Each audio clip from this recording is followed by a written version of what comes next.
Hello, magandang hapon everyone, mga Sisi Labs. Ayan, nagbabalik po ang inyong Sisi Labs, Jenilyn's Bidel. Ayan guys, ipiplex ko lang po guys yung pinapagawang bambahay po ni Don Woodley. Ayan, extension po ng house ko po.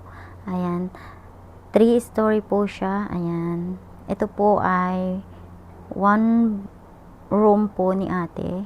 Ayan, sa first floor is 2 bedroom, 1 lounge, 3 bathroom po. And then sa second floor po is 1 bathroom, 1 bedroom, and small lounge.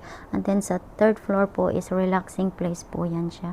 Ayan po guys, nakita naman po ninyo yung sa first room po ni ate ay hindi pa po siya natatapos guys. Kasi nga po, inuna po namin talaga yung sa master bedroom at saka yung sa lounge po namin dahil po biglaan po yung bakasyon namin. Ayan.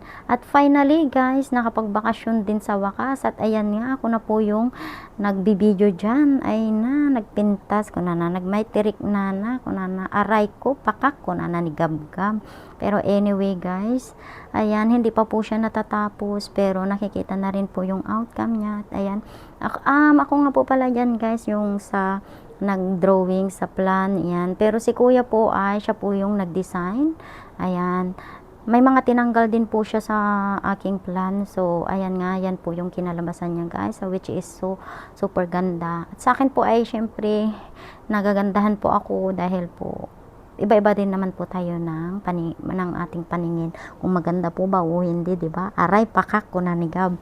At ayan nga guys, dito po sa ano po guys, sa baba po ay sa first floor.